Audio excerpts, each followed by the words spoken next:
श्रीमत की लगाम से मंजित स्थिति की प्राप्ति करना। संगम युग में हम सभी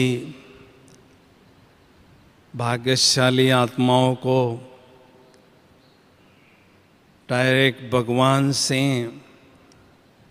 श्रीमत मिलता है। भगवान का श्रीमत मिलना ये बहुत ही भाग्य की निशानी है, क्योंकि द्वापर युग से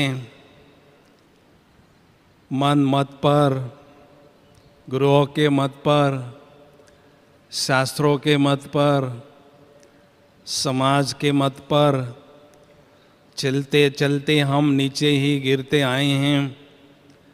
लेकिन संगम युग में चढ़ती कला की अनुभूति कराने के लिए स्वयं परमात्मा हमें श्रेष्ठ श्रीमत दे रहे हैं,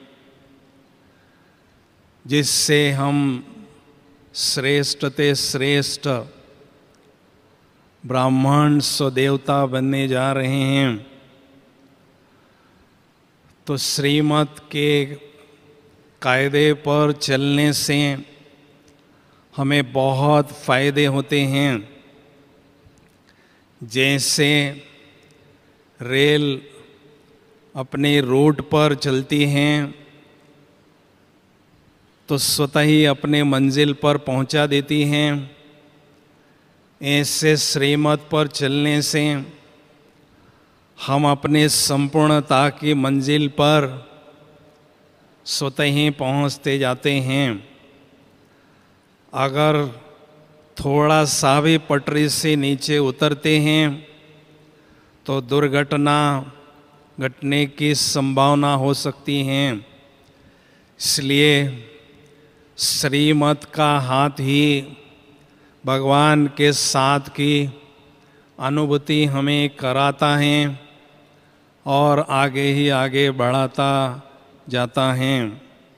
दूसरी बात है, श्रीमत हमें सदा सुरक्षित रखता है। कहते हैं जैसा हमारा ध्यान इधर उधर चला जाता है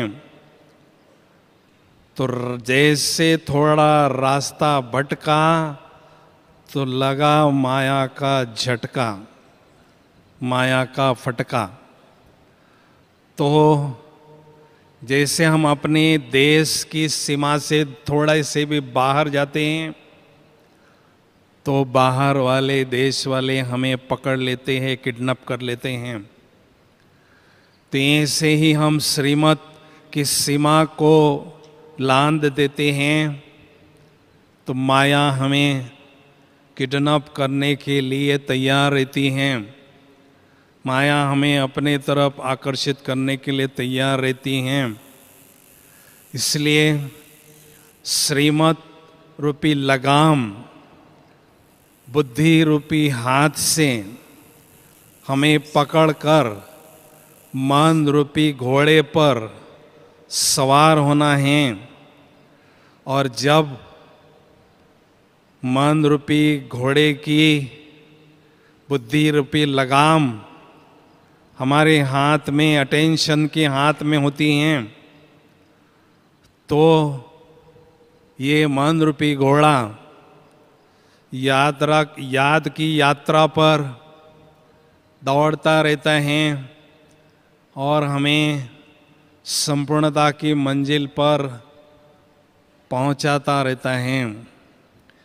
लेकिन थोड़ा सा भी श्रीमत रूपी लगाम हमारे हाथ से छूट जाती है तो ये मन रूपी घोड़ा हमें खड्डे में फेंक देता है, जिससे दुर्घटना हमारी घटती है।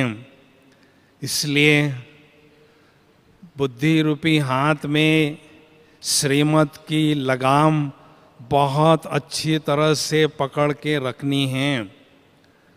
माया उसको ढीला करने का प्रयास करती हैं, लेकिन हमें हर हालत में उसको पक्का पकड़ के रखना है।